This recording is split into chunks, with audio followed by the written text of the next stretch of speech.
Alright guys, I'm back with another nostalgia review, I guess.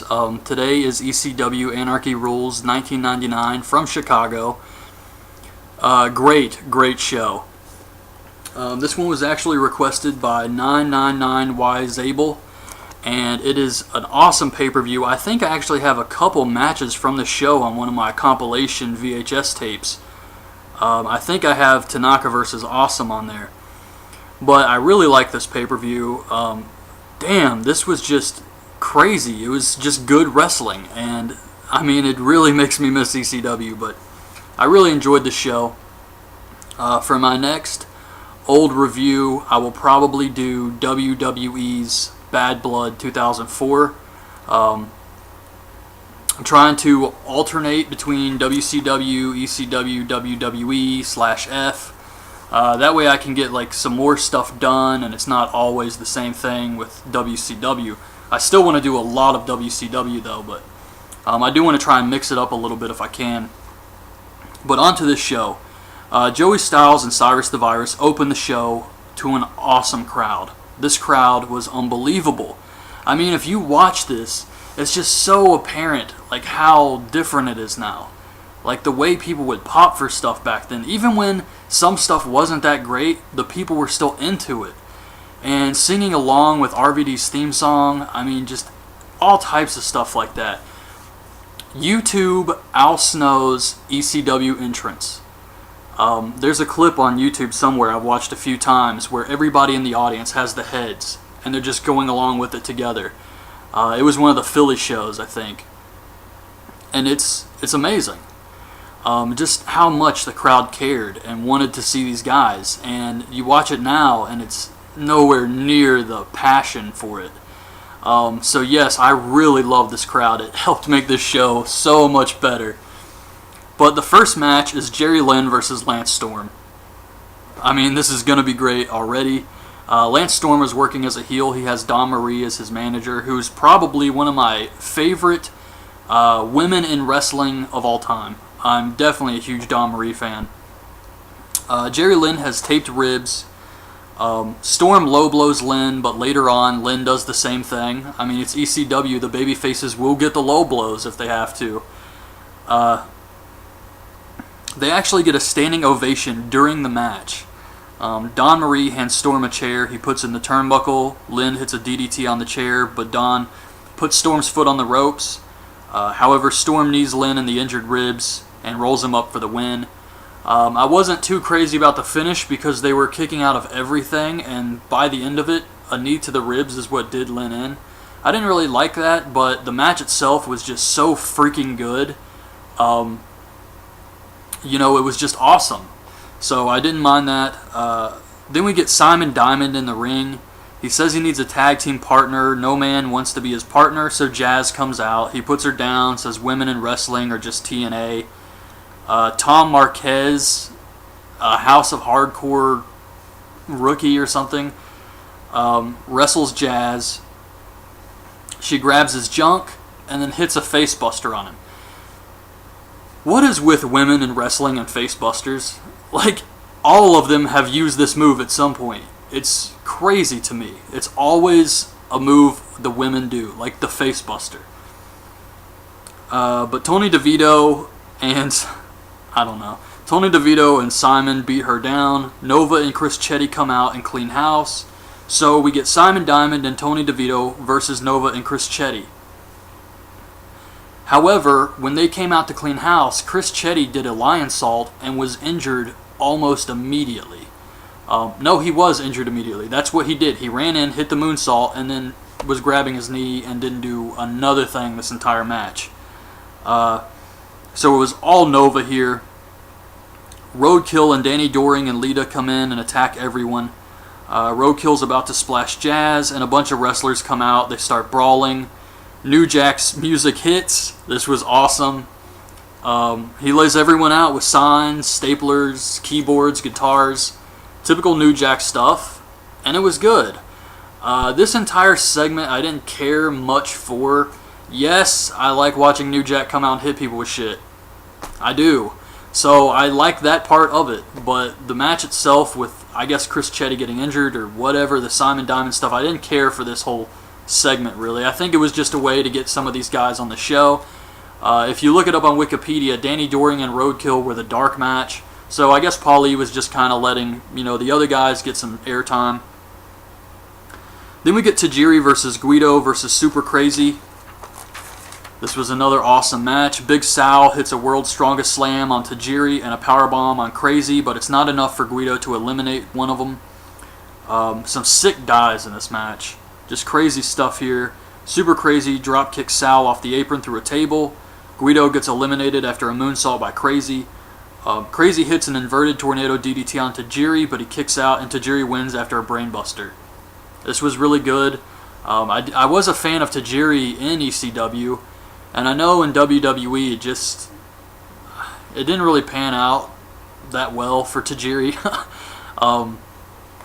But yeah, I was always a fan of his. And I know people have said he works really stiff sometimes. And it's hard to communicate with him in the ring. And some of the kicks he was delivering in this match were just brutal. So backstage, Steve Corino with Jack Victory and Rhino. Corino says he was going to bring in the Insane Clown Posse to wrestle Dreamer and Raven, but they canceled. Something about WCW, and they no-showed. So it's going to be Corino and Rhino against Dreamer and Raven. They show Billy Corgan in the audience. Of course, it's a Chicago show, and he was a huge ECW fan. Styles and Cyrus talk about ICP no-showing. Justin Credible is in the ring. He says he has a restraining order against Sabu and should be the winner of this match. The ref says that this is Anarchy Rulz. So there are no rules or laws. Bob Ortiz goes to announce the match. And Credible canes him. The lights go out. Sabu's in the ring. The whole match starts. Credible splashes Sabu through a table on the ramp. Sabu puts Credible through a table on the outside with a dive. I think they had the table set up. I believe this is the spot. And it was supposed to be from the guardrail to the apron. And somehow the table fell. And rather than fix it, they just said screw it. So Justin Credible's laying on this half broken table. And Sabu still does the dive and just cracks him in the back. And Styles is putting it over like he's intentionally trying to break the man's spine. It was good. So, table on the outside. Credible gets busted open. Sabu gets Credible in the camel clutch, and Jason keeps interfering. Jason is Justin Credible's henchman. So, Credible gets Sabu in the clutch, and Fonzie keeps interfering. I thought that was good. Sabu tries to put Jason through a table, but Credible canes him. Credible puts Sabu through a table in the corner. They do the tombstone reversal spot, where Credible picks him up for the tombstone, and then Sabu rolls behind him, or adjusts the legs and puts Credible in the tombstone. They do this back and forth. Credible actually does hit a tombstone, but Sabu gets out of it. However, he does hit another one on a chair, and he gets the win. So Justin Credible beats Sabu, but the thing I noticed here was when Sabu was in this tombstone pile driver, he looked scared as hell to take this move. Yes, Sabu, who was willing to do all these crazy dives, barbed wire matches, when Justin Credible had him up for that tombstone, he was taking it like, please don't kill me. If you haven't seen the show, look up this match, Justin Credible versus Sabu, Anarchy Rulz 99, and you'll see exactly what I'm talking about. It just looked really weird. Every time he would take a tombstone, he would kind of fall funny. And he just looked really freaked out to take it. I mean, Pete Rose took a better tombstone pile driver than this. So I don't know what was up with that. Very strange. My notes are all out of order here. Let me see where I'm at. Alright, so the next match is Masato Tanaka versus Taz for the world title. Now, Taz gets a huge "You Sold Out" chant. He was leaving for WWE at the time. Fans knew this. That's the thing about ECW. They didn't try and cover stuff up or hide anything. They knew that the fans were, into all of the dirt sheets and everything and followed everything that was happening with the company, so they didn't try and hide it. And the entire crowd knew Taz was leaving. So he's supposed to wrestle Tanaka for the world title. Taz is the champion. and Mike Awesome is at ringside. He wants to fight Tanaka. So Taz tells security to let him go. He's like, you got beef with Tanaka, now you got beef with me.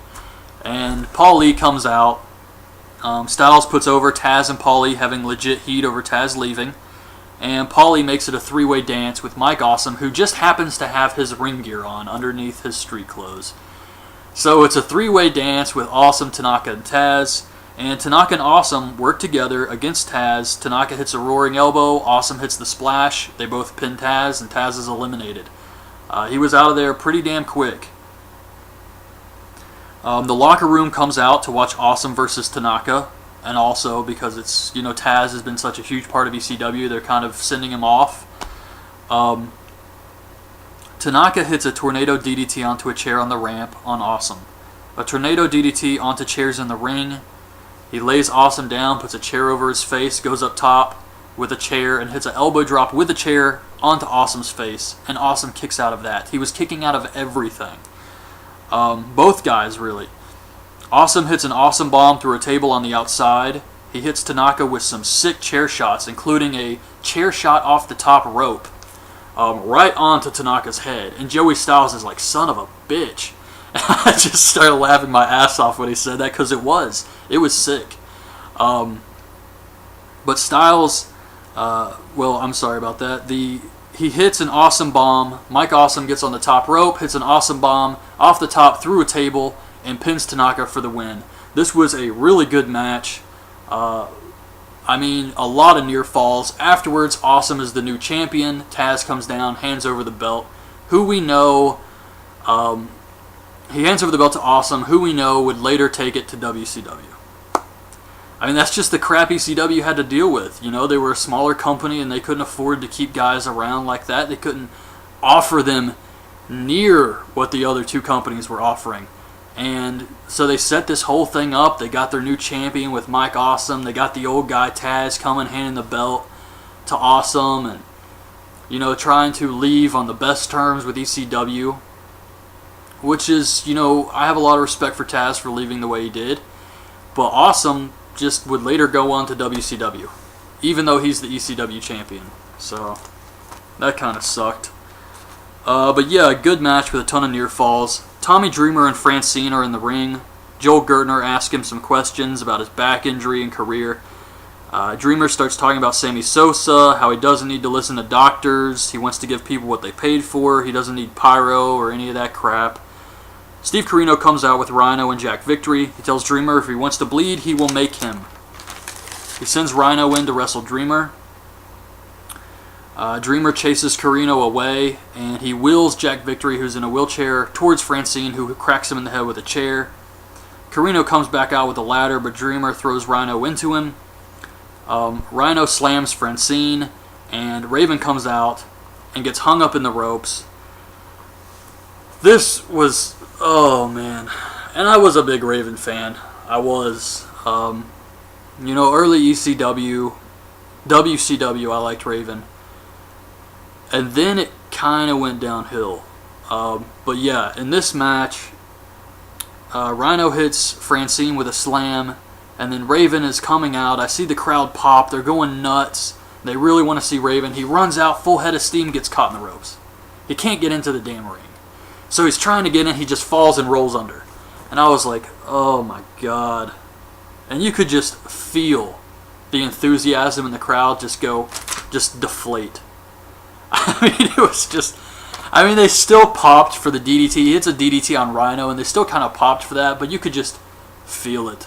Just kind of the enthusiasm leave the room for a little bit. But he DDTs Rhino. Jack Victory attacks him. Corino attacks Dreamer.